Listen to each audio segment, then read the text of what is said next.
All right. Welcome, everybody. Let me share my screen with the, here's our, do I have the agenda up too? I'll pull it up. So here's the, let me get the agenda.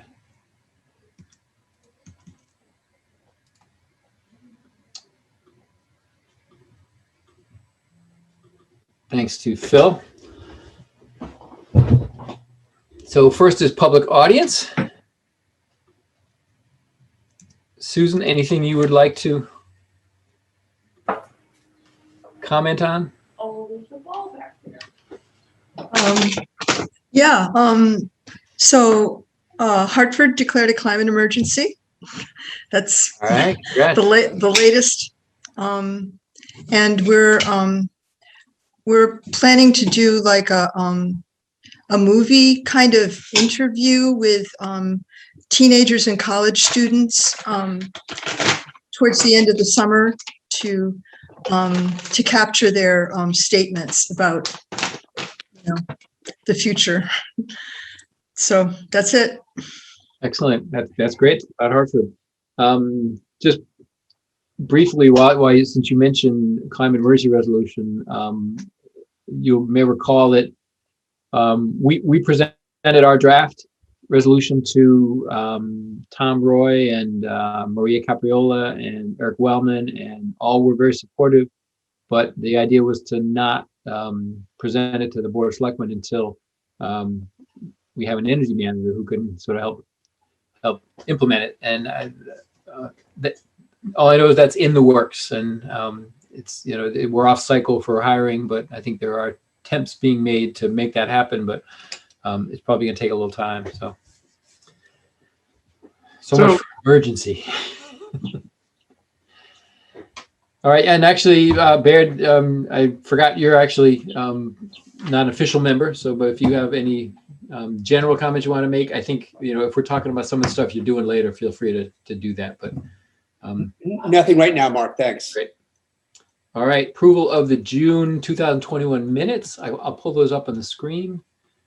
And I'll make I'll make any updates over here, Mark. Great. I didn't have anything. Does anyone? He's went out, so. Well, I'm gonna then be so bold as to make a motion that we adopt the minutes as artfully written. Is there a second? I'll second it. Any further discussion? All those in favor? Aye. Aye. Opposed? Abstentions? All right. So thanks again, Phil. Of course. So sustainable CT.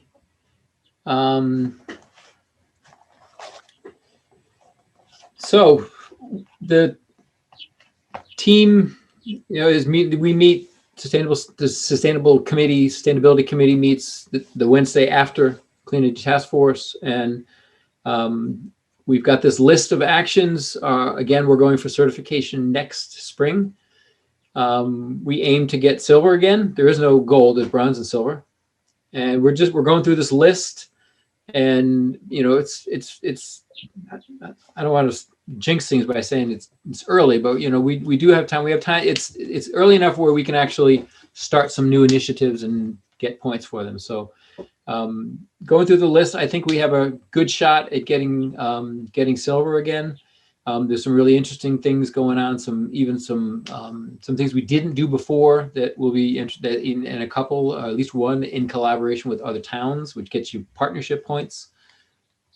So Farmington River Watershed Association, sort of collaboration with them on watershed issues and with other towns. So I think the challenge might be to get silver, you need to do three, what they call equity events, or three activities with an equity perspective or an equity lens using this equity toolkit, which really means you need to, just be very intentional about identifying who should be included. What are the different groups? Is it accessible to everyone? You know, are we just kind of promoting electric vehicles, which tend to be available to a small segment of the population still, or are we dealing with broader transportation issues that help, and who are the constituents? So there's a whole toolkit and there's training you can go through to get that. And we did it last time. We got 3 projects done with the equity.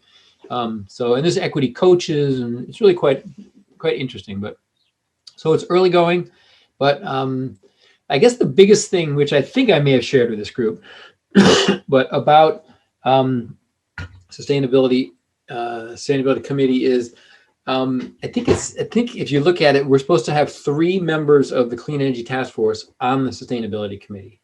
So I don't know that we ever had that. We might have it with Sherry, Mike, and myself. Now Tim is on, and the idea of having to be, it sort of forces us to be on 2 different boards. So I think what we want to do is combine these 2. So clean energy will be kind of a part of sustainability. And sustainability is the broader framework anyway, I think. So what I would like to do, and I'm going to suggest this to the committee next week, is we start meeting together, even before we formally merge them, which I think may happen end of the summer, that we start meeting together. So if no other reason that we don't need to have two meetings. But I think there'll be a lot of energy issues in that we're doing for the sustainable CT. There'll be some other stuff that may or may not be of direct interest to to everybody here. But I think we see a lot of towns doing this, sort of rebranding themselves and combining them. I think it might even give us a higher sort of more attention, more exposure in town. So any questions on sustainable? Has anybody pitched the idea? I mean, we're chartered by the Board of Selectmen. Has anyone pitched the idea of combining the committees to the BOS? Because I mean, there'd have to be an action by them, I believe. So I'm not sure if I understand.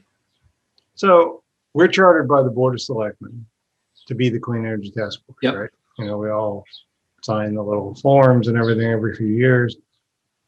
And I assume that Sustainable CT Committee is the same. Yep. So if we choose to combine the committees, does that require an act by the Board of Selectmen? Yes. Yep. And so has anyone suggested to them that this might be coming down the road? I think what's happening, there's a broader reorganization of some task forces and commissions and boards. And I don't know what they are, but so I think that'll maybe all happen together. Okay. But until then, Tom actually suggested we could just go ahead and start meeting together. I'm fine with that. No. But how many people are on that committee?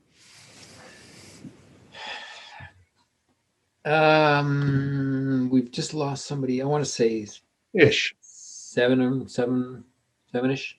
Okay. So it's similar. Yeah. Size. Okay. I mean, I'm fine with it. What's the scope of, like, sustainability is a huge umbrella, right? So like, what about, I don't know, Spirit Council or like some of the other overlapping sustainability, non-clean energy, recycling? I'm trying to think of some of the other ones, like even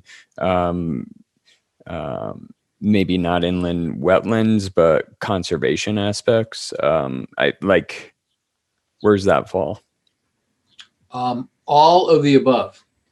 I'll show you the, really the committee was formed when we joined the Sustainable CT program, right? And the focus was to get certified. And we've done some stuff over the last 2 years, but certainly we're not as active as we were in the run up to certification. So here's a list of all of the actions within the Sustainable CT framework. So it's broad. So and here you can see roughly how many points we got in 2019, how many points we think we might be able to get for 2022, whether it's a new event or what they call rolling credit, who's responsible and who we might want to consult. So equity is the first bit. As I said, you got to do several events for equity. Economies is more like business, resources to local business, workforce development. CPACE is under here, the Green Bank program for funding renewables and clean energy. Natural resources is category. There's action item 3, and this gets into some of the things you were mentioning: watershed, open space, low impact development, woodlands, pollinator pathway. We've got a group in town that's all over the pollinator pathways, and we think their work is going to get us 40 points. You need 400 for silver. Vibrant and creative cultural ecosystems, planning, transportation. So do you think ideally the and tell me the committee name, is it Sustainable CT Committee or is it Sustainability Called Committee? the Sustainability Committee. I'm going to propose we become Sustainable Simsbury. I like that. Is that intended, or would it ideally have a membership that's inclusive of like one representative from each of those underlying boards or commissions? Yes, that's exactly right. So we've got Clean Energy Task Force. I don't know if I can find this quickly, but there is when we were commissioned, that's exactly what they did. Sustainability team. This might be it right here. There's Amy. Hey, Amy. Hey, I'm really sorry. My computer just got back online after being broken, and it says it's 5:30, not 6:30. So I was like, oh. And then I looked at my phone, and I'm like, what? Sorry, dude. No problem. No problem. Good to have you. So we're just looking at this is, I think, the memo that formed the sustainability team. 3 members of Clean Energy Task Force, Planning, Recycling Committee, Economic Development Commission, Board of Ed, Culture, Parks and Recreation. So is that 3, 4, 5, 6, 7, 8. Really missing zoning. We had some planning, kind of, right? Yeah, the planning and zoning are completely different. Yeah. I would suggest that when we reform, so Amy, we're just talking about in the months ahead, we're planning to merge the Sustainability Committee and Clean Energy. And I would ask that we kind of do that without being overly prescriptive, right? Because things change over time. We may really need particular expertise and your priorities shift. So this idea of, I don't know, we'll see. I don't know how that process will go, but it seems like there's other like boards or commissions that aren't included on that list that would also be deserving of representation. Yeah. Well, and more to the point, I think if you map that list of actions you were just showing to the existing commissions and boards, you're going to find a lot of gaps in there. Totally. Yep. And the actions have changed a little bit too. I mean, the Sustainable CT did a rewrite of the actions. They added some stuff. So I didn't finish going through the list, but I think you have a general idea that. Yeah. So our remit, as a sustainability team, will expand significantly. But the people in this team, I presume, will want us, continue to focus solely on energy, or you can branch out and do some other stuff too. So I think it'll be interesting. So let me go back to the minutes or agenda. I mean, Update on the board ed. I got it up here. Board of Ed, yeah. So let me get back to my screen. I think the biggest thing to report, you may have seen my email last week, is the board got a request for proposal out. And I was kind of figuring it was too late to actually get under the ZREC program, but apparently they did it. And so they got 7 bids. I guess they had a meeting of the bidders, and I'm not actually 100% sure that they got the Z-Rex or I mean got a bid into the Z-Rex, but I think they did, because the projects would only, I think it's only viable with the Z-Rex. So they put in a bid for the Z-Rex. Mark, I'm sorry. Can you explain what Z-Rex is? Yeah, sure. I'm sorry. We shouldn't throw lingo around like that. Acronym cops. It stands for Zero Emission Renewable Energy Credits. And Okay. there's LRECs are low emission. So what it is, it's a payment that you get. The high school would receive this, or the developer in this case. And it's kind of a payment for the environmental attributes of solar, right? It's kind of an externality, right? Because you're doing a good thing, you're reducing pollution, you're reducing transmission and distribution, preventing the construction of additional plants. So it's basically a way of compensating you for those societal benefits. And so, but the Z-Rex program is going away. It's going to be replaced by a new system. But so the good news is the high school did get 7 bids for solar, and wanted our help in reviewing those. So we narrowed it down to 4, and I did a bunch of calling, and really kind of learned quite a bit in the process. It was really interesting going through and checking references on these 4 bids. Pop quiz.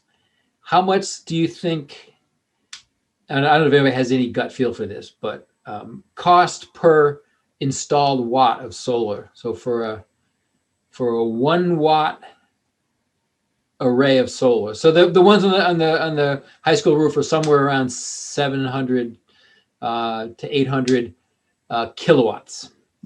All right, so under a megawatt. Guess what the install cost per watt comes And in? how big an array? So it's at 700 kilowatt. So good size, but Couple of cents, 3 to 5 cents. they range from $1.31 to $1.40, I think, or maybe $60. Lower than I would have thought. Oh, that's installed cost. Now that is after the incentives too. Yeah. So that's not averaged out over the life of the system. No, and the high school wouldn't be spending that. The high school will do a power purchase agreement, a PPA, where somebody else builds it, maintains it, insures it, owns it, and the school agrees to buy electricity that's Right. generated from it. And you want to guess what some of the PPA rates were per kilowatt hour? I was so good with the installed cost, I think I'll skip the guessing on So the lowest was 5.6 cents, which is pretty good. Highest was 10 point something. So it will save the high school somewhere over the lifetime of, what was it, 25 years, something like $1.2 million. Yeah, so that's a good reason not to do it, right? I never understand why people argue with this. So this is exciting that the Board of Ed is committed now to do this with every school roof replacement. So Yay, wow, they saw the light. God, how many years did that take? It took personnel changes, I think is what it did. Nice. all right, so that's Board of Ed. All right, our energy plan. Let me pull it up.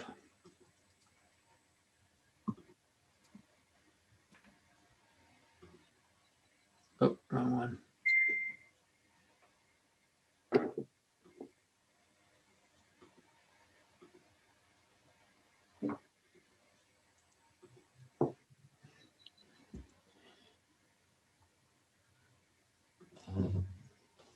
All right. So this went around. I made only some very minor changes. Ray, I understand. I got a message from Tom that he had some input. Did you want to share those, or? Yeah, that's fine. Yeah, he apologizes. He actually was trying to get here today, but he had some family stuff, and you know how it is in the summer. There's always stuff going on. But generally speaking, he had a few notes he wanted me to relay to you. So looking through it again. We need to change this to July if we approve it. So you just say generally, some of his questions were just about like practically how it will work and kind of thinking about the town's approach and what would actually be done for some of these things. So for, I guess we'll go to page number 8. The page numbers. We have page numbers. Well, they're printed page numbers. It's the energy efficiency in buildings. Okay. Yes. Maybe. Yeah. Okay. So his question was,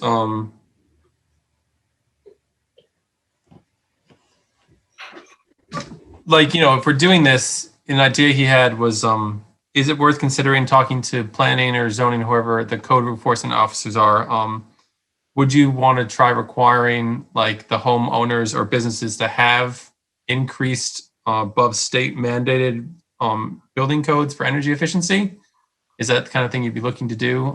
So like, you know, higher R values, higher window rating than would be required by the state as a way to kind of push these things forward? Like kind of thinking about the practical application of what it would really look like. Yeah, that's a great. Do we have anything like that? We had something. I'm sorry, just because I don't know. Who was the one who asked this? What was the question again? These come from Tom Roy. I'm Ray Harris. Oh, got it. Yes. Yeah. I'll be replacing your Sorry. sidewalk soon. Sorry, yeah, Tom, you know, Director of Public Works. Yep. I just didn't hear. That's fine. So, yeah, that was, And the question was, what did we might want to consider? yeah, like for something like this, like the efficiency, are we considering trying to have like an actual change to the town building code to require higher efficiencies than either the state standard or whatever standard to really push this? And if so, how are we getting that through? Who's selling it to them? You know, that kind of stuff. Like more like how do we push this forward in reality? Yeah. So I gotta say, I think we should promote that, but I don't think we have, as a committee, the ability to require that. I believe from a town government standpoint, I mean, I think this is meant to be an overarching plan. You guys jump in and correct me if I'm wrong, but I think we're laying out sort of the roadmap, right? Implementation. So this is like strategic. Tactical has to come from the people with the power to push tactical, right? So, I mean, there are things probably in here that Tom can implement on his own. There are things here that may take a vote of a board. But I think, yes, the intention is to ratchet up what one must do to build here. But I think that, had that the tactical how and what has to come from somebody else. Do you guys agree with that? I guess if I were to say what Tom was getting at is that are those the kind of recommendations that should be in here just so that they're, because I don't know who this is being sold to, but if those kind of more specific recommendations aren't in here, does it get lost? I think is kind of where he's getting at. Because a couple of his comments are similar, more specific ideas about what to put in there for recommendations. And if that's not what you're looking for, I mean, it's your guys' plan, but that's kind of where he was getting at with a lot of these comments. I think what we've done with some of this kind of stuff, and I thought some of that was in here, Mark. I thought I saw that in here, but we've, instead of saying building codes will be changed to do this, we'll say, advocate for building codes to be changed to do this. So I think the comments are right on the money, but I think we have to be careful how we word it as a committee rather than a body that can promulgate rules and regulations. Does that make sense? You can. I guess Yes. if I can ask a question just for the energy plan, is this your plan for what you guys want to like advocate for, or are you proposing this as a plan for the town? this is for the town, and here's here are the things that we say we're going to do, right?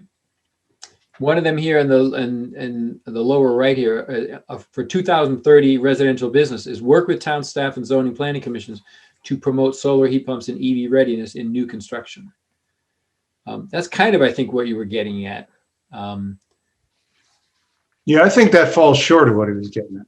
I mean, I think there's a difference between promoting solar heat pumps and EV readiness and promoting altered building and zoning codes.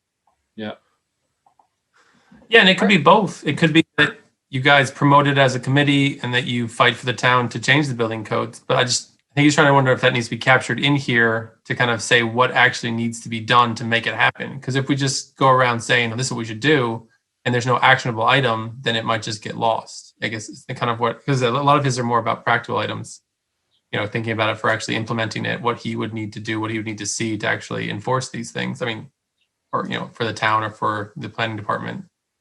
See, my understanding is towns are not allowed to set their own building codes. That there's they're set at the state level. And there was a bill, Amy, I don't think it made it, right? The stretch codes did not make it. In fact, I was on the Energy Efficiency Board meetings for 5 hours today. So, and the fact is that the stretch codes did not pass, and there's not a lot of will right now to do it. And even though other states actually have been much more progressive about this, Connecticut's been very reticent. And I guess I don't, know everybody's sort of situation here, but I kind of agree. I mean, it seems like we've done, in Simsbury through you guys, a very good job of being proactive with a lot of very, progressive ideas on how to, do the clean energy thing, whether it's solar or it's heat pumps or it's whatever. And I kind of agree, like building codes is a huge issue. And if we try to take that on in a town, first of all, I think we're going to have potentially not a win, which is okay. I think maybe there's a way to talk about it theoretically a little bit more, like what should we be doing, but not necessarily recommend it as like an action step. So, I mean, because until the state, is going to be a little bit more helpful here, I think, we might spin our wheels and not be as productive as we could be, because I think from what I have understood in this plan is just really, it's really thinking out of the box already. And so to try to help, I mean, and I also think with everything that's coming down from the feds, the money that's available for all these different things, if we put some real kind of concrete goals into place, we could probably get money for those things. And the infrastructure bill, I believe, was just passed today. I don't know. I think it's a transportation infrastructure bill, but I believe this stuff is moving forward. So I just really like the approach that this group has of being smart about pushing the envelope, making these things happen, getting solar on every school, convincing the school board they know what they're talking about and they finally get with the program. I mean, these are all things that I think this organization, this group can do, but codes is one of those things I think you go down into a rabbit hole that you don't get out of, and then you spend time doing it and you get disappointed. But that's just my opinion, and also I don't know anything really as to what it is you were talking about specifically with the codes, but I think we don't want to go down that path right now, but that's just my opinion. Yeah, and just to make sure everybody understands this concept of stretch codes, several states have, including Massachusetts, and the idea is that a town, to my understanding, basically has to follow the codes that are adopted by the state. But in these places that have stretch codes, you are permitted to adopt this more aggressive, more ambitious version, strict stretch codes. So. But we don't, and there was a bill to get those in Connecticut, but it did not pass. So, so one of the things I absolutely want to do is engage more with planning. And I was thinking maybe inviting Mike Liddon to come to one of our meetings, because I think what we need to be doing is providing input on things that are happening in town. We need to know what development is coming and and engage with the developer and comment at meetings. John Hampton said, what we need? We need a sustainability review board. We have a design review board. And I don't know if we're ever going to get to become a sustainability review board, but we should at least be able to go to meetings and say, and actually, I'll give you an example. I reached out recently to the developer who's doing the new residences that are going to be built right in the center of town, just north of the Performing Arts Center. Yep. Oh, yeah, right on Iron Horse. Right on Iron Horse. And I've been thinking, it just breaks my heart that Cambridge Crossing up in the north end of town is all natural gas and you're not allowed to put solar on it. So I was thinking, we got to get to this person. Yeah. So I did. Is I it reached too out. late? No, we had a really, really good conversation. The good news is, and it's not because of anything I said, he's doing heat pumps. He's doing mini split. He is? Yep. Fantastic. It's called Barber Cove. It's a development. So I'm going to go to the I think it's zoning meeting, and I think it's next week, and speak on his behalf, just as a private citizen. He's going to do some solar. He's actually doing a lot of good things there. Is it a public hearing or is it just Yeah. a regular meeting? Yeah, it's Because I know they don't have public comment in their regular meeting. yeah, it's a hearing. Yeah, I think he told me it's a hearing. It's Oh, you can't speak. I used to be on zoning. I don't remember now, but I thought you could have public comment. Not in the regular meetings, but I think it's a public audience. I think he said maybe. well, if it's a hearing, I believe you can speak. So it's next Monday, and I think it's zoning, right? So I'll you be don't back in think, a minute. Don't go away. okay? That would be huge, I think, Mark, because if the new construction thing is the way to go. All right. So, I mean, even I'm trying to think about there was some legislation passed this session. Also, I'm working very diligently on the conservation load management plan. We just, as I say, we've had these meetings today, and they're recommending, for new construction, to have all of these new technologies in it. And I think we could really bring to bear a lot of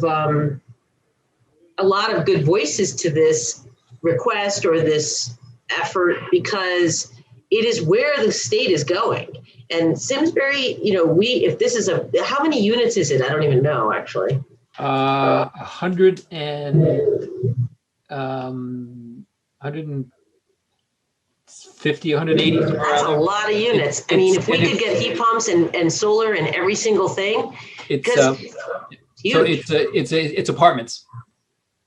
And I wonder if you wouldn't be able to get some incentives from the Energy Efficiency Fund for doing this, because it's multifamily housing. Yep. I actually made a note, Amy, earlier today when you were talking at the Leeds call to talk to you about that. Okay, we'll talk later. So let's continue with Ray's.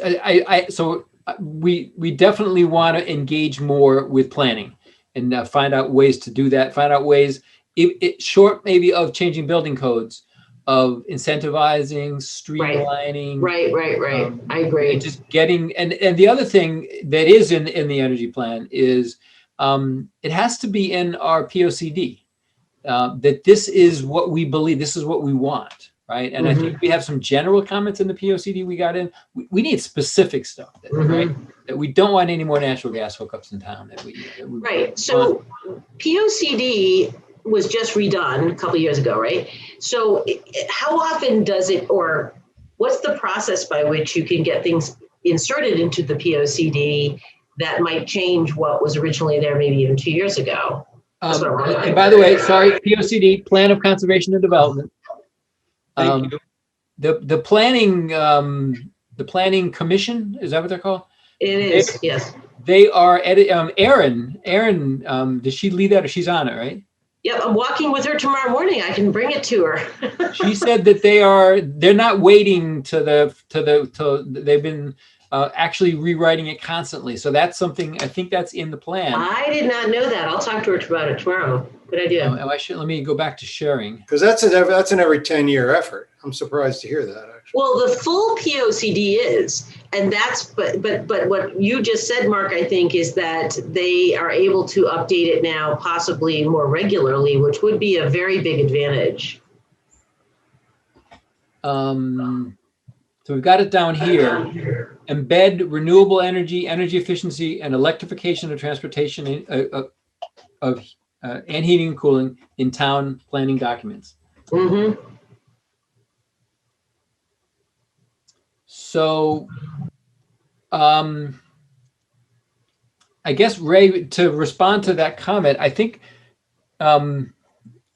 what we should do maybe, and let me get out of presentation mode so I can make changes, is maybe move this over, because this is important enough to make sure we do it. And then I'll have to just reformat a little bit. Actually, this might just work. Yeah, I gotta reformat. But so we're moving this idea of working with town staff, working with Mike Glidden, working with the compliant, the building official, and asking them what are the levers that we have? What can we do? How, short of stretch building codes, what can we do to promote these things? So I hope that kind of responds to Tom's point. Mm-hmm. I think so. Okay, so there are a few of these. This is the one I wanted to just Hey, take. Mark, just while he's looking, zoning that's a regular meeting on Monday. Yeah. It says you can have comments read into the record by email and Mike Glidden. Okay. Thank you. I know they typically do not have public audience. There's a kind of general note on their agenda that says members of the public can participate in person in addition to on Zoom, but I don't think you can speak. Okay. Thank you. So I got to do that ahead of time. Thank you. All right. Okay, so if we're on, where are we? You went back to the beginning? Yeah, you tell me where to go. Okay, well, if you're on that page, I guess I have it as page 7, picture of the pack in the bottom right corner about the approach. Okay, so here for comment 1, seek out community input. He just had a question of how are we talking about forums, online through schools, or just he thought maybe defining more about what the process for reaching out to the community might be could be helpful in defining it. Okay. Yeah, we pinched this from West Hartford. It's obviously very high level, but yeah. No, like so a lot of his comments are more about digging into the how of it so that they can have a better idea for him what kind of is going on. Just thinking about like what the actual look of that, maybe whether it's online forums or whatever you're thinking about the actual approach to people. So all right. So that was that comment. All right, skipping all the way to page renewable energy, the solarized banner picture in the middle. I have it as like page 10. Yeah, that one. So on 2021 goals, first, solar on all town and school roofs. That if it's practical or not. So obviously the school, they're going to put them on there, but he was talking about how a lot of the buildings in town don't necessarily have good roofs for solar, like the town hall roof and the library roof. They're not really conducive to solar. So he wasn't sure if that should be written in a way that's maybe more practical, like on all practical town and school roofs, just to leave it open for that, just to make sure, because there are some areas just won't make sense because it's just not viable. Yep. And then for residential, he didn't know about that we live in a very wooded area. So there are some places that have a lot of trees. So I wasn't sure if that should be just noted that there are some places like my house where it just isn't great for solar just because there's a lot of trees around and there's. So I just have a quick question on this. So do we know that these town roofs, wherever they are not conducive for solar because we think they aren't, or that we know they aren't? So we've done solar on a number of roofs in town that good roofs for it. We actually went through and looked at them. Okay, that's my question. Yeah, thanks. They did it. I think what it is basically we had a company come in and say like, where would you do it? At schools, and then some that we did the ice rink last year, a couple of years ago. We did the DPW facility, but just they're, like I said, I'm not an expert, but they're just not great roofs. The roof of the library is just kind of all over the place, and it's just, they're great roofs for solar. I mean, you might be able to do something, but to do like a full array, they're just not, So you guys are suggesting that you just give it a little bit of some wiggle room in the language. just right. Like I don't think anyone, even if we could, would be in favor of putting the solar array on top of Eno, even if we, something like that with the slate roof. So it just, there are just areas where it's not going to be real practical. So yeah. Mark, can you move the viable to before town? So after all. Oh. Yeah, thank you. You got it. Good.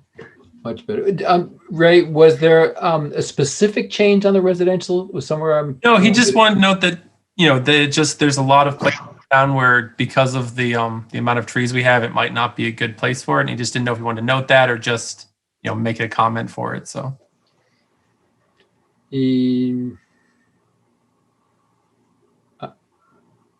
It's just a comment. Yeah. Viable captures it. Yeah, like I said, same thing. Yeah, that sounds right. I mean, I guess the only question I had being new to this group was just what you said, which is like, if it has been evaluated by a company or an entity that knows like what's viable, what is it? Otherwise, was it just a thought? So I agree. If it's been evaluated by, and when was that? The town buildings, the ones we have, we put in, I think going on 4 years ago. So that's when they went through and looked at what they could found. We put in the ones that made the most sense. There might be some smaller areas, but just, the ones we have, a lot of buildings that are big enough have them. And like I said, the schools were the big ones. So they're finally getting on board with that. But just a lot of the town buildings are smaller and they just have odd shaped roofs where there's not like a good flat spot to put them like you might want. It's not like you can do anything, but just they weren't as excited about them as they were like schools where they just have big flat open roofs.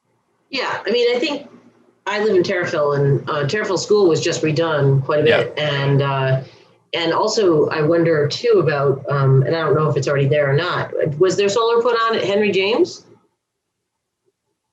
No, but Henry James is. So you can say whatever you want about them. What do you mean? What do you mean?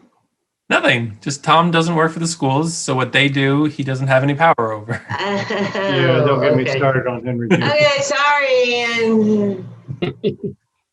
No, if Tom was in charge of the schools, they'd do a lot more than they are doing now, is what I would say. Yeah, let's just be happy with where they're going.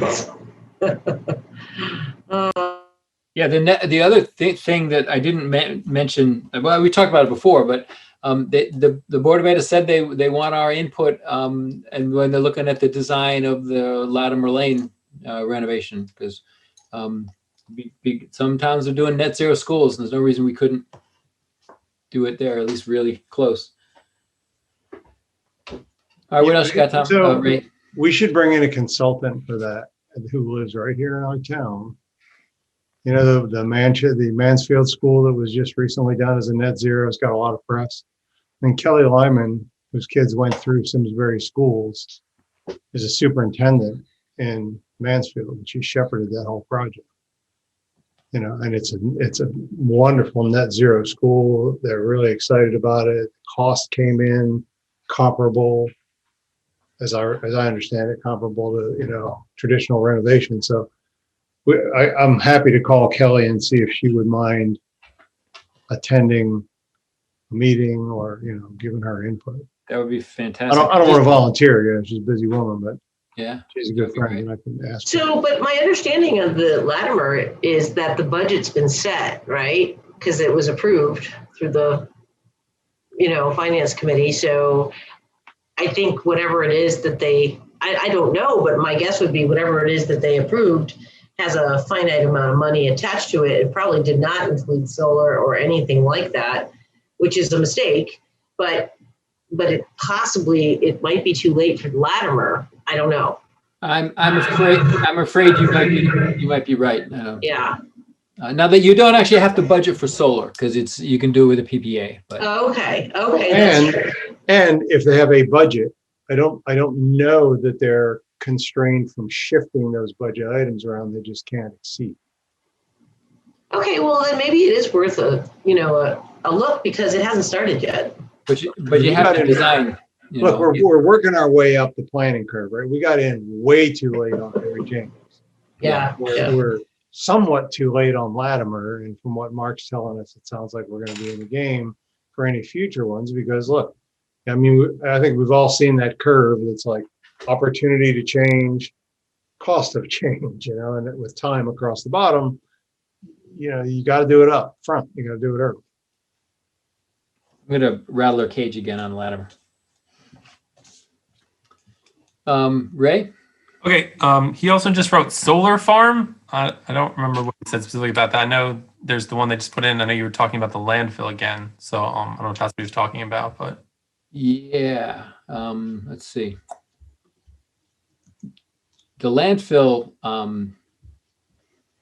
would really be good for us to pursue. We had a project that we put into the shared clean energy facility. Pursue community shared solar project is here, and I think it's in the plans here. Completed.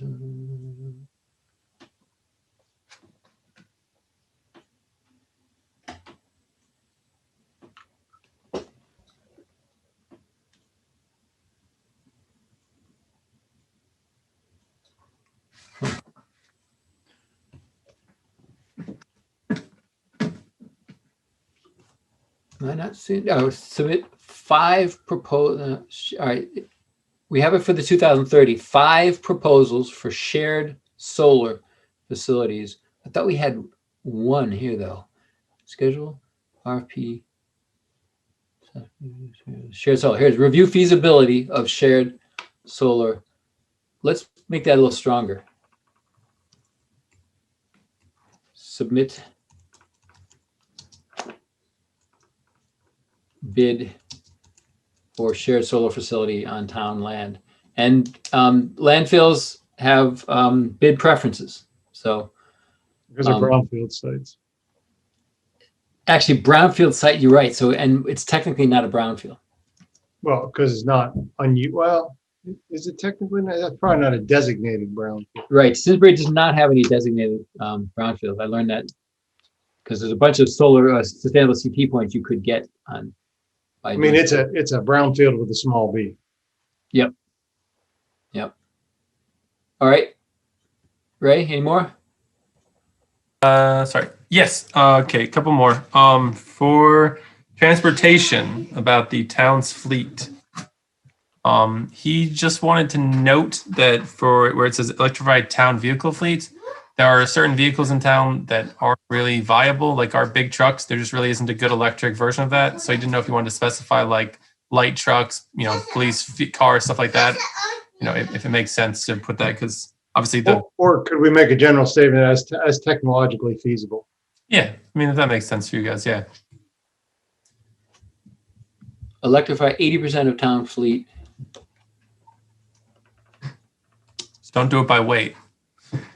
Well, okay. So then we get into a whole nother area. So there was a bill that did not pass. It's the heavy and medium vehicle duty, heavy duty and medium duty vehicle bill that did not get passed. It's based on California. The other thing is that the Transportation Climate Initiative that has been a big battle is going to probably, very possibly, be brought up in the September session.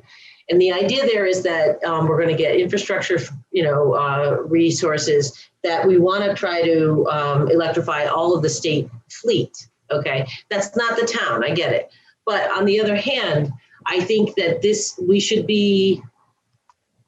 we might want to be more bold on this issue, particularly because of the infrastructure and other trillion-dollar things that are coming down from the feds, because there might be opportunities for us to apply for things, apply for grants, apply for things.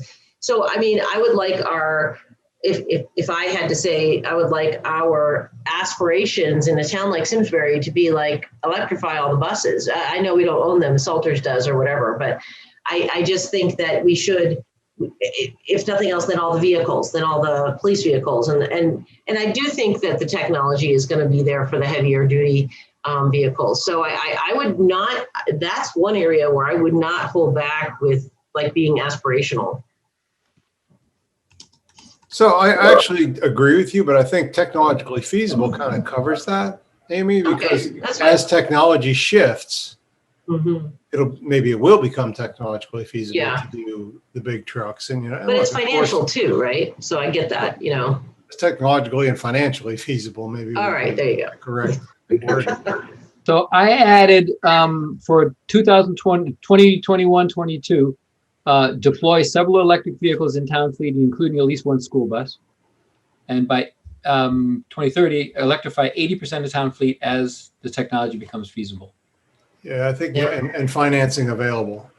I think you have to have that. It's expensive. Yeah.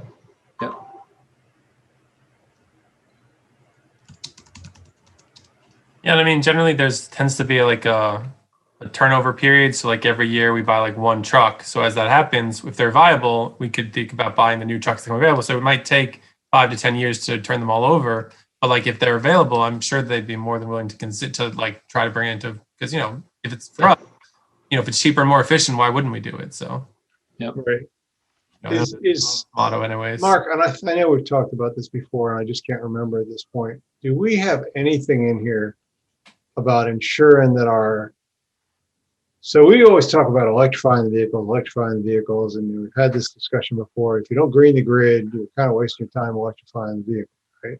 So all our inputs to these vehicles, we have to be able to charge all these vehicles with, not with a coal plant. So I think, as it may be a statement, something that as the shift to electrification continues, ensure that a commensurate amount of power purchase is from renewable sources. Because the one thing we don't want to get into is just kind of like, hey, look, we got all electric cars. Wait, we're still using oil and gas and coal. So what would Simsbury do? I don't know the answer. But it would, whether it was, change our power purchasing patterns, ramp up the fraction of renewable energy we buy, build our own solar fields. I mean, I think there's an all of the above solution here, but I am not energy savvy enough to know what it is. I mean, one of the things the town could do is what West Hartford has done, which is basically work with a developer and build a solar, utility scale solar somewhere. Yeah. And buy the electricity from it. Well, exactly. But they got one again, I think it's in Thomaston, Connecticut. CTEC did it for them, I think.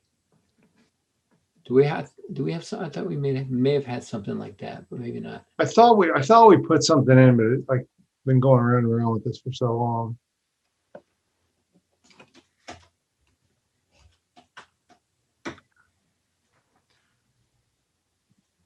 I mean, it might be as simple as a bullet in here.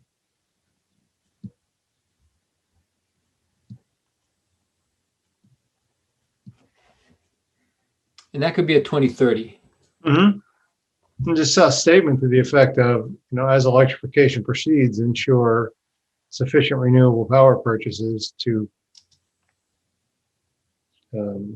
charge all those electrical vehicles. I don't know how that should be worded.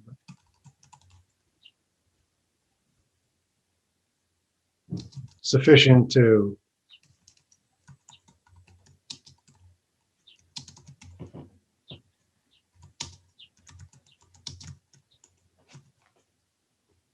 sure. People are going to freak out because they'll think, oh, we're going to build another Tobacco Valley solar in town. I should put it in. I should put it in the neighborhood that hated Tobacco Valley Solar. I didn't actually say that out loud. Stop the recording for 30 seconds just for you. Okay. And maybe it's to supply an increasing, or continually increasing portion of the town's need. I don't know. A portion, that's too easily for me. Yeah, a portion, we got 1%. Just put remote.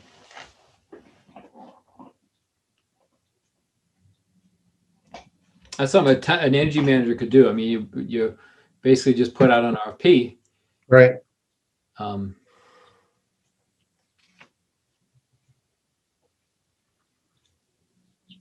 The other thing that we could put here is solar canopies, solar carports. I'm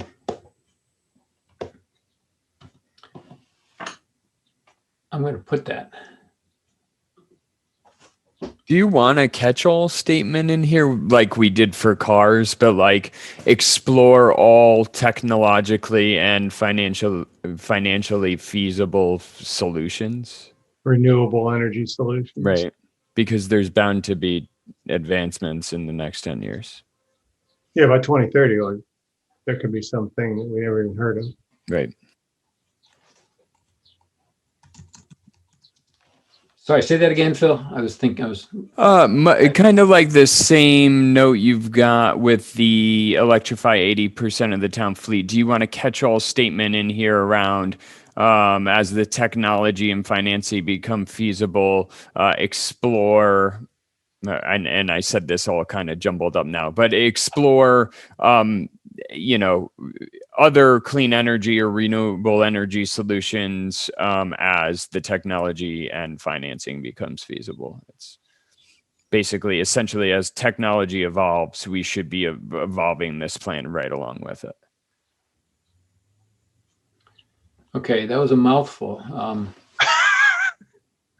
It was a good mouthful, though. Yeah. So, yeah, it's almost like if you're saying that bullet, electrify 80% of the town fleet, I would say you could like either make a blanket statement on this slide and say like all of these things are as the technology and financing becomes feasible, or make another statement here that you're going, like, I guess something that's open-ended in a catch-all for the things that aren't being considered in one of the bullets here. Basically, like things we don't have either the insight now or, I don't know, they're not listed. It's not on here. It's not out, whatever the case. You want to condense that to a bullet? Yeah, take out as the technology and financing becomes feasible from there, and remove that altogether. Electrify 80% of that town fleet. I would just have a standalone bullet saying explore technological and financially feasible clean energy solutions, or clean energy solutions as they become available. How about implement instead of explore? Implement. It's just very general. I mean, how would we ever know whether we did I it? feel like that's like the route we're going if we're going to start saying if 80% of the town fleet's available. Well, we're going to put a caveat in saying if that tech's available, if that finance is available, well, then why aren't we putting them on every other then we should bullet do it. here? Correct. Because that's the nature of where we are. Like things are going to come out in this area and we need to be agile.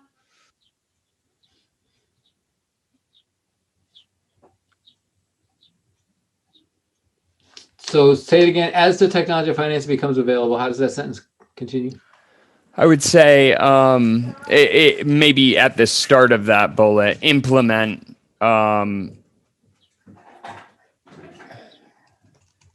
Renewable energy projects. as the additional clean energy solutions as the technology and financing becomes feasible.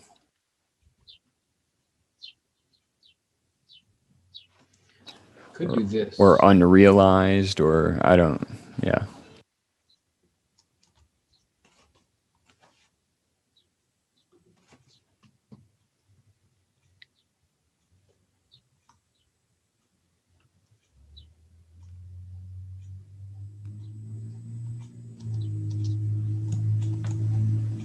Whoops.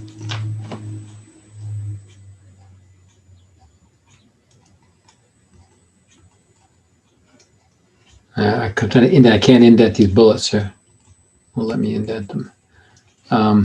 We did this. I mean, if it's going to be too much, we don't have to. I guess the point just being, I would feel comfortable either removing that fully or just making a general statement like we're going to be flexible with solutions. Try one thing here.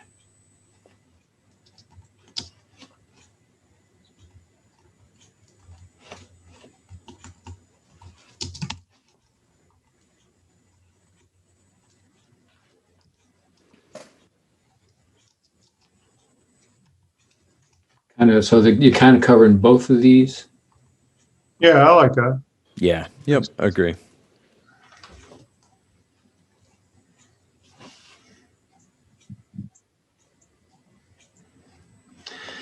All right. Ray, you got any more?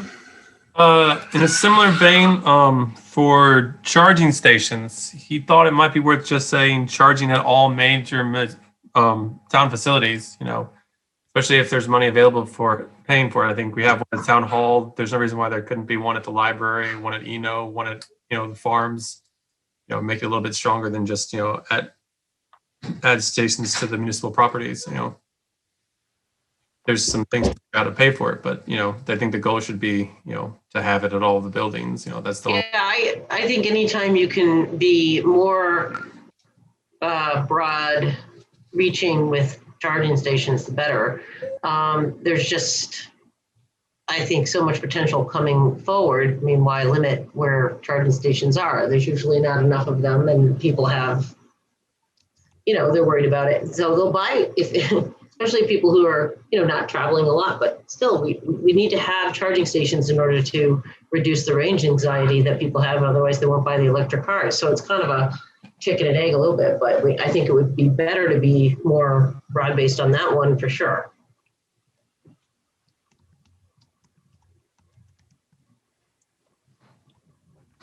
Is that captured? Because we have completed an assessment for EV charging infrastructure and install chargers at town facility. That Yeah, I mean, he was writing off a different note, so maybe this one's a little stronger than the one he was writing it for. So, but yeah, that's generally speaking, he was thinking that all major town facilities can. all major. That's good. I started with all, and I thought we can't do all this. We got a lot of facilities. All Right. Yeah. major. I think that's fine. All right. Look, this is an aspirational plan. The idea that it's going to be implemented as we tell them is a little far-fetched. Yeah. But I think the 21-22, we're going to actually try, a lot of these things. And I would mention that Baird has already gotten started with this assessment of our EV charging infrastructure in town, and also with an EV event down here. Baird, you want to? I'd say let's finish, then we'll come back to that. Ray, do you have any more? Yep, just one last one. For the microgrids, he didn't know if it should be defined as clean, renewable microgrids, because he was thinking if you build a microgrid off of a generator, it's not necessarily saving you anything. If you can build a microgrid, and it said the form of that, is whatever, but that was his thought, that it maybe should be defined as a clean/renewable microgrids, if that's what we're aiming for. But, that's... Has anyone ever gone down to the Woodbridge microgrid? No. I mean, it might just be worth, getting to know a little bit more about that microgrid. I know they have one there. I don't know particularly how it is, where the generation's coming from on that one. But I agree. I don't think we want a true well, microgrids are good for a lot of reasons, right? Because you can survive a lot more with your decentralizing your power sources. Got it. But I think that, it would be interesting to see what we could do to try to do a renewable generated microgrid. And I don't know what the one in Woodbridge, how that one functions, but I know people who know. So I could find out.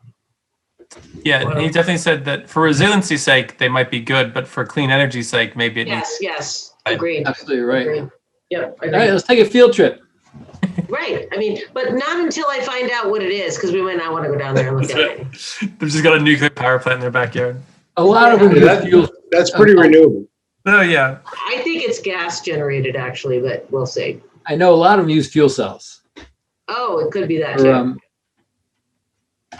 sure, could be worse, but all right, Ray, those were Tom's comments. Those were Tom's comments. I can't take credit for most of it. But no, well, that was good. Thank you. I think that generates some good discussion. So the question: Did anybody else have any comments, changes? No, I got to tell you, I'm ready to vote on this thing. I think we've beaten this senseless. Yeah, I'm ready to. What's And I think what I would move is that we approve this energy plan and present it to the Board of Selectmen for discussion, for approval. Yeah. is it Board of Selectmen and Board of Ed, or just Board of Selectmen? Board of Selectmen and Board of Ed. Excellent. Is there any reason to think that the Board of Ed wouldn't be on board with this? Not as much as they used to be. What's that? Not as much as there used to be. Okay, I think, well, good. I'm just you know, curious. it's gonna, there will be actions in there. There will be statements we make that people may object to. There may be resistance because we don't have the staff to implement it. But let's have that conversation, right? Yeah, I agree. I think a lot of this is going to reach out and slap people in the face because it's change and it's going to be hard. But Yeah. I think once they get past that shock and we have the discussion, it's likely that they'll see that this is. Well, the other thing is that we have other tools too. I mean, we can say, look, all this is doing is reflecting what the state is doing. We have climate goals in the state. This is how we reach them. And if you want to get more money rather than less, you start enacting good policy on a state level and you go get the money. It's true. Right. And it's happening more and more now. So. So I wanted to say, present to the Board of Selectmen for approval, because we took our old plan to the board, but we said, we're not asking you to approve all the details. Give us your blessing to now go talk to a bunch of departments. Great, perfect. So, but Yeah. this, This now we're ready. reflects, this is the result of those Yep. comments. That's great. Yep. Yeah. So that was the motion. Is there a second? I second it. Any further discussion? All those in favor say aye. Aye. Opposed? Abstentions? All right, the energy plan will move forward. What's left? I think just other business. Other business. Open forum. So Any- under open forum or other business, or I don't know what the hell it is, but I just have a comment on the thing that you opened with about the climate emergency. And the idea that we're not going to declare a climate emergency until we have an energy manager. I think that's really ridiculous. I'm sorry. I think it's a climate emergency. We have a climate emergency. The climate emergency is what driving the hire of an energy manager. They should be completely decoupled. And I think that's a weaselly, we don't really want to confront this right now. And I think we should go back and ask again. I had a very similar thought just the other day. I was thinking that, well, let's go ahead and declare the emergency and say, in order to do all this, we are going to need an energy manager. So Right. I mean, that's the order of rationale, right? I mean, it's not an emergency till we have an energy manager? I'm sorry, it's an emergency now. We need to move out on this. So I agree fully. So I'm sorry, I might have missed the first part. So there was a request to get a climate staff person. I'm sorry, I don't know. So Susan came to us with a proposal and there's a group behind it. And I'm sorry, Susan, I don't remember the names of all players at this point. That is moving from town to town within Connecticut and in fact nationwide and advocating for declaration of climate emergency. This is a big deal. we need to do stuff, right? Mhm. I'm paraphrasing and summarizing in a big way.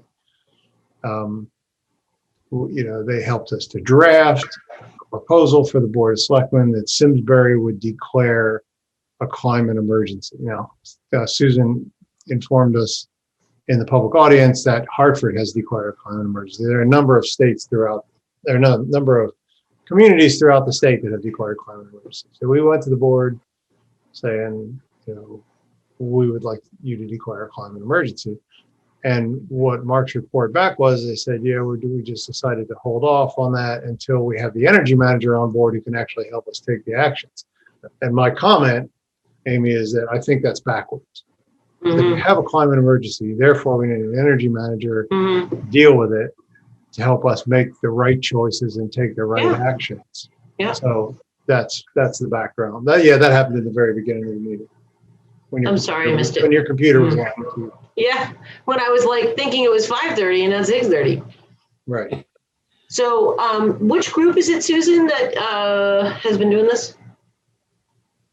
I'm a volunteer with Citizen Climate Lobby. Oh, I don't know if I've heard of that. Roger Coons? Oh, well, he was former Acadia Center, Roger. He used to work there.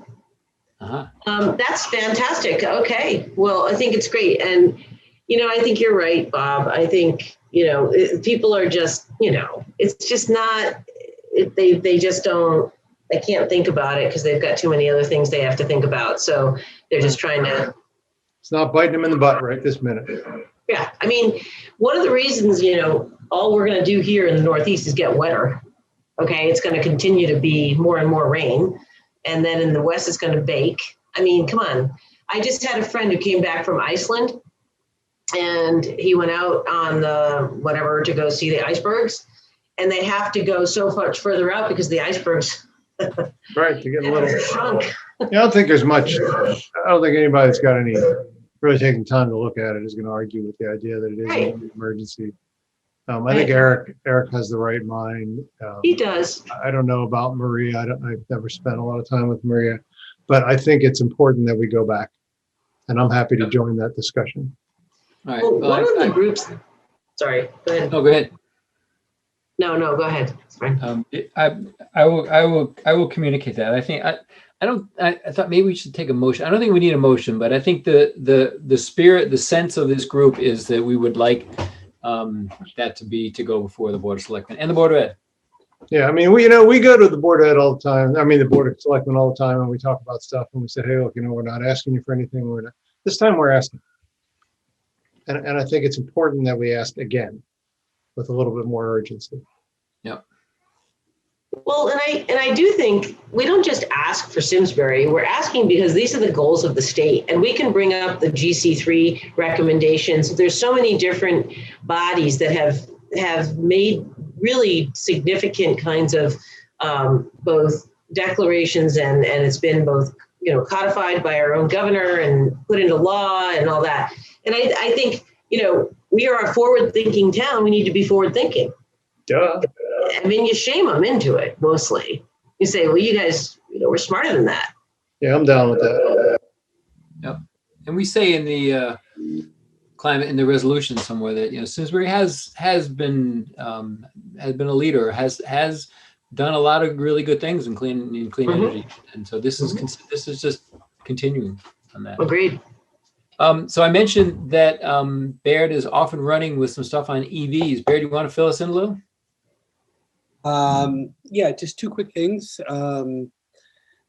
Mark invited me to the EV car show in West Hartford, and so I think he went and I went, and so we kind of got to see what that looked like. And we have an EV car show event taking place on September 11th here in Simsbury as part of September Feast. And we have a couple different people working with us, but through the September Feast organizers, we got kind of a prime location right next to the playground downtown, where everyone enters for the concerts.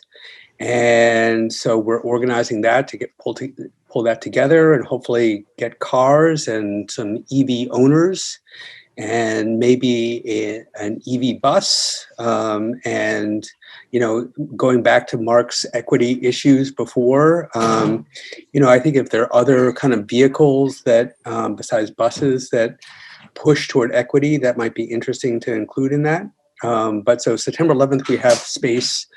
It's a Saturday from 3 to 6, kind of prime time when, you know, all the concert goers are going to come down to downtown Simsbury, and we'll be right there.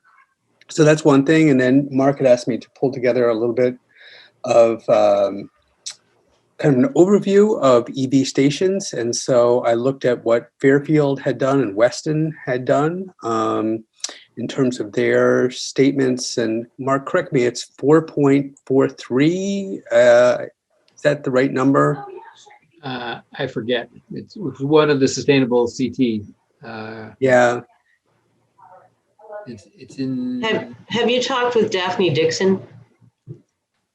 I have not introduced. No, I have not. To Daphne. I've worked with Daphne before, and she's a great resource for this. That's what I was thinking. That Fairfield EV readiness plan Right. was her that I showed That's you right. there. That was their work. Yeah.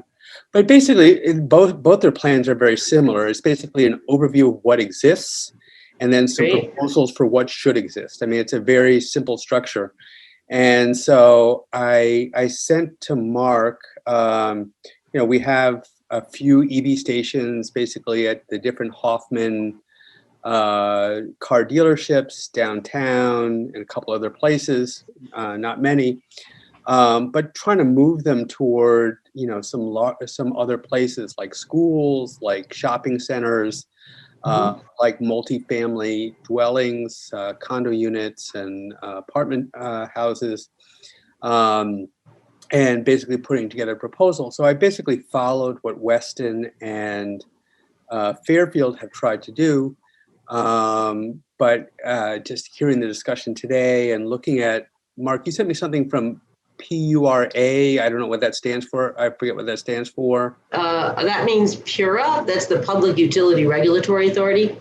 Yeah, that they've come across with some new money for EV support. And so we should look at that. I haven't had time to really look at it closely, but to see, you know, to what extent that helps us in terms of putting in EV chargers in public facilities. And you know, I'm not sure that those of us who have homes and garages need that so much, but I think to make sure that multifamily dwellings and some big businesses that have lots of employees have charging stations there, so that employees perhaps who don't have single family homes can charge.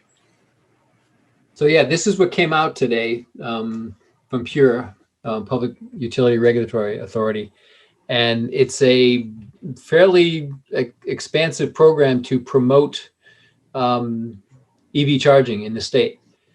A combination of incentives for infrastructure, including electric vehicle supply equipment, EVSE, and fast charging stations.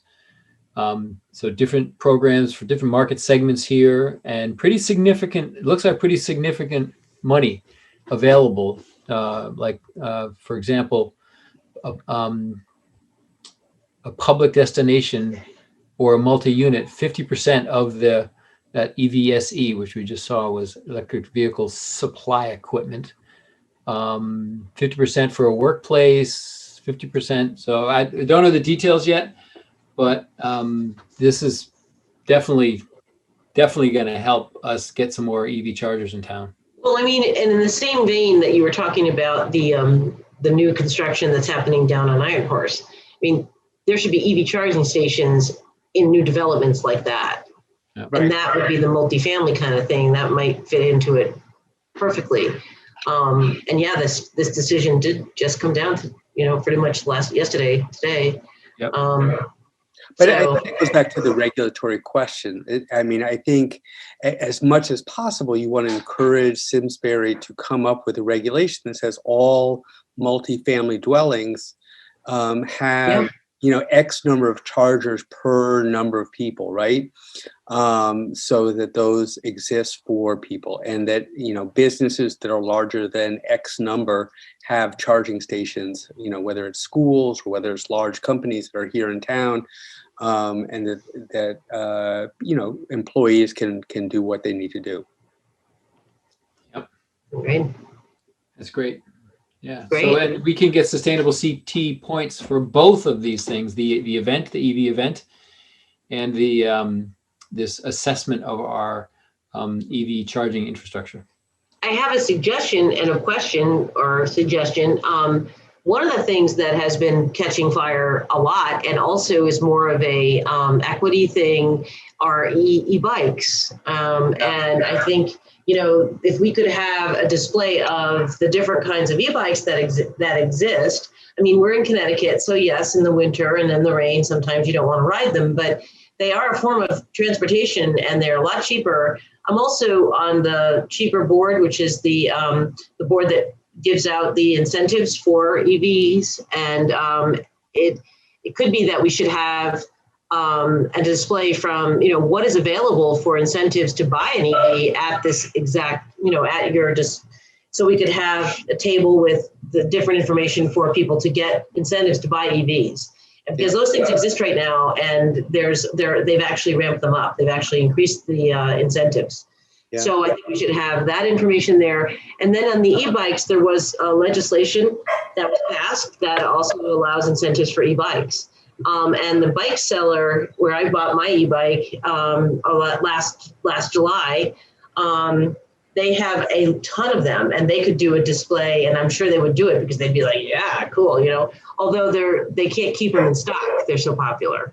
But I think just any electric kind of vehicle or that kind of thing to add just to the EVs would be of much interest, and it could probably give people opportunities to take them out for a ride or something like that, Yeah, I think that's a great idea. If you can send me the information on the place, I'll get in touch with them. I was also thinking of electric lawnmowers, right? That there are more and more electric lawnmowers. The prices are coming down, but to focus on all different kinds of electric vehicles besides cars. I think that's a great idea. So I think you guys are amazingly on the right. Hold on a second. I got to shut that dog up. I have a crazy dog. I think he's done for the moment. I think that the bike seller is going to have trouble because of the issue you raised, Amy. They can't keep them in stock, but they can also reach out to their customers that they're close with and say, "Hey, would you mind bringing your e-bike down?" I mean, last time we did something like that, Mark brought his Tesla down, and we showed the kids and stuff. There are also a lot of people with those electric lawnmowers in town that I'll bet would throw them in the back of their car, come down and then spend an hour down there on a Saturday and talk about your tour. Yeah. And Bob, I was actually thinking of making T-shirts. I own an EV vehicle, and Mark said there's a EV car club, and to invite people with EV bikes, EV lawnmowers, and just give them something and allow people to give testimony of different kinds. And I think that's really powerful. I love that, man. Yep. I have a T-shirt that says, "I went to a gas station last month. I needed gum." Also, there's one more person I think that might be interested in something like this. His name is Mike Frisbee, and he owns the Noble stations. That there's one in Hartford, and then he's got about 5 different ones. And his whole idea is to create a place where it's a sustainable. You go in, you can get food, you can get this, you can get that. There is gas, but there's 3 EV charging stations. He has multifamily units above where he is. This place is right in Hartford, right near the Bushnell.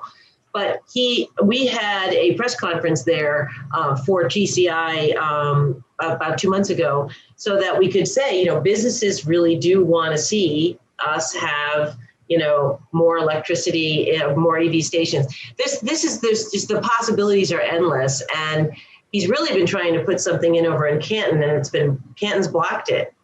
I don't know if you heard about that, but yeah, I don't Is know if this they. the let's blow the whole top off the mountain to do renewable energy thing? Well, yeah, Yep. but that's not what he was doing. Yeah, I mean, okay. it depends on which side you come from, but I don't know. It didn't sound like, well, from his angle, it sounded like it was a lot of do over nothing, that, this place was already kind of, Hoffman already did what they did over there, or whoever it was.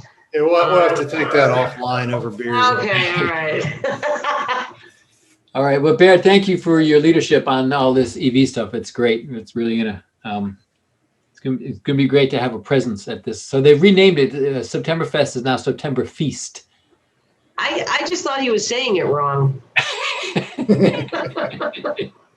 I couldn't find it. I was Googling it, searching it. I couldn't find anything. So I finally reached out to somebody I know who was showing there, and they said, "Oh yeah, it's September Feast now." Why are they calling it that?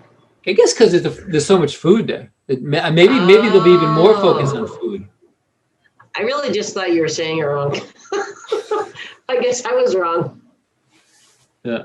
All right. Good. Any other business? Well, we covered a lot tonight, so thanks, folks. Motion to adjourn. So moved.